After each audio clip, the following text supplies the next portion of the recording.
بسم اللہ الرحمن الرحیم۔ ناظرین السلام علیکم ورحمۃ اللہ۔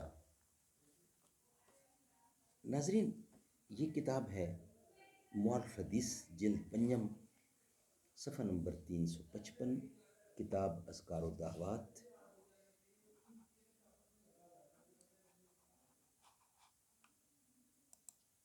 ناظرین،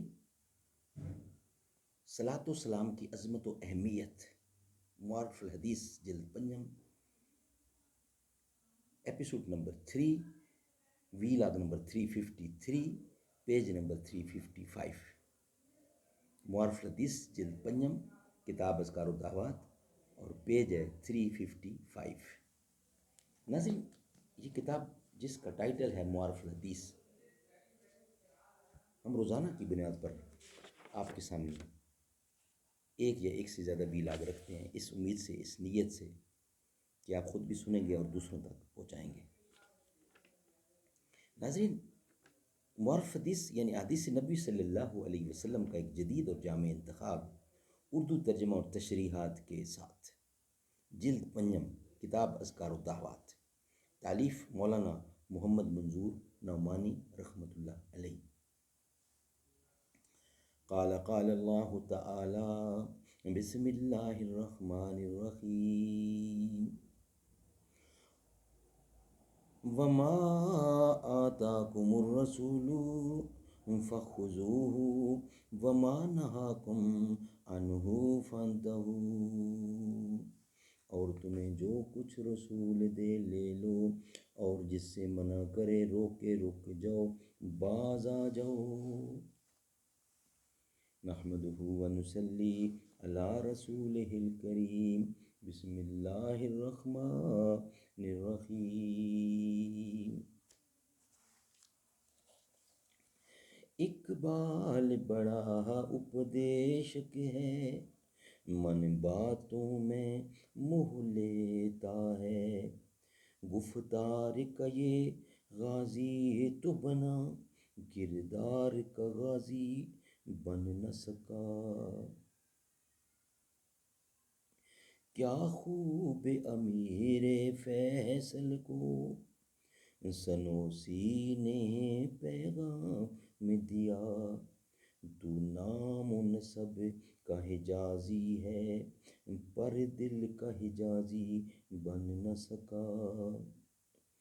تر آنکھیں تو ہو جاتی ہیں، پر کیا لذت اس رونے میں، جب خون جگر کی آمیزش سے اشک پیازی بن نہ سکا۔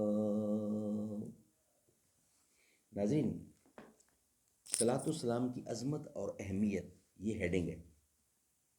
ایپیسوڈ نمبر 3، ویلاگ نمبر 353 اور پیج ہے 355، معارف الحدیث جلد پنجم، کتاب اذکار و دعوات۔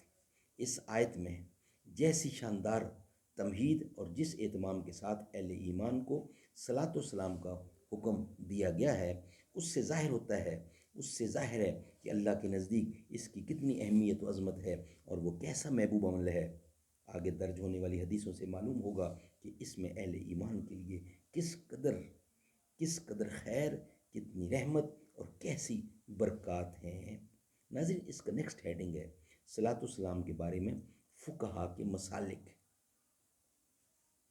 امت کے فقہا اس پر تقریباً متفق ہیں کہ سورۃ احزاب کی اس آیت کی روح سے رسول اللہ صلی اللہ علیہ وسلم پر درود و سلام بھیجنا ہر فرد امت پر فرض ہے۔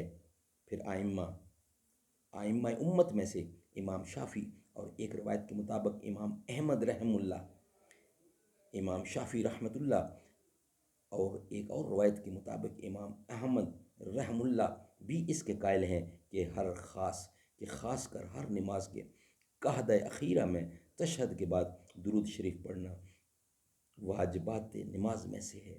اگر نہ پڑھی تو ان ائمہ کے نزدیک نماز ہی نہ ہوگی۔ لیکن امام مالک اور امام ابو حنیفہ اور اکثر دوسرے فقہا کا مسلک یہ ہے کہ قعدہ میں تشہد تو بے شک واجب ہے، جس کے ضمن میں رسول اللہ صلی اللہ علیہ وسلم پر سلام بھی آ جاتا ہے، لیکن اس کے بعد مستقلاً درود شریف پڑھنا یا واجب نہیں، درود شریف پڑھنا فرض یا واجب نہیں، بلکہ ایک اہم اور مبارک سنت ہے جس کے چھوٹ جانے سے نماز میں بڑا نقص رہ جاتا ہے۔ مگر اس اختلاف کے باوجود اس پر تقریباً اتفاق ہے کہ اس آیت کے حکم کی تعمیل میں رسول اللہ صلی اللہ علیہ وسلم پر صلاۃ و سلام بھیجنا ہر مسلمان پر اسی طرح فرض عین ہے جس طرح مثلاً آپ کی رسالت کی شہادت دینا، جس کے لیے کسی وقت اور تعداد کا تعین نہیں کیا گیا ہے، اور اس کا ادنا سے ادنا درجہ یہ ہے کہ ایک دفعہ پڑھ لے اور پھر اس پر قائم رہے۔ آگے بعض وہ حدیثیں آئیں گی جن سے معلوم ہوگا کہ جب جب رسول اللہ صلی اللہ علیہ وسلم کا ذکر آئے آپ پر لازماً درود بھیجا جائے، اور اس میں کوتاہی کرنے والے کے لیے سخت وعیدیں بھی ہیں، سخت وعیدیں بھی آئیں گی۔ ان احادیث کی بنا پر بہت سے فقہا اس کے بھی قائل ہیں کہ جب کوئی آپ کا ذکر کرے یا کسی دوسرے سے سنے تو اس وقت آپ پر درود بھیجنا واجب ہے۔ پھر ایک رائے یہ ہے کہ اگر ایک ہی نشست اور ایک ہی سلسلہ ایک کلام میں بار بار آپ کا ذکر آئے تو ہر دفعہ درود پڑھنا واجب ہوگا، اور دوسری رائے یہ ہے کہ اس صورت میں ایک دفعہ درود پڑھنا تو واجب ہوگا اور ہر دفعہ پڑھنا مستحب ہوگا، اور محققین نے اس کو اختیار کیا ہے، واللہ عالم۔ سبحان اللہ، سبحان اللہ۔ حضور کا جب بھی نام آئے تو سب سے چھوٹا درود ہے صلی اللہ علیہ وسلم، کم از کم یہ تو ضرور پڑھا جائے، باقی بڑا درود پڑھنے سے اور زیادہ ثواب ہوگا۔ درود کی امتیازی خاصیت یہ ہے ہمارا نیکسٹ ویلاگ۔ ناظرین، یہ ویلاگ ہمارا یہاں مکمل ہوتا ہے، نیکسٹ ویلاگ کی صورت میں حاضر ہوں گے انشاءاللہ تعالی۔ یہ ویلاگ ہمارا یہاں ہی مکمل ہوتا ہے۔ اے رسول امی خاتم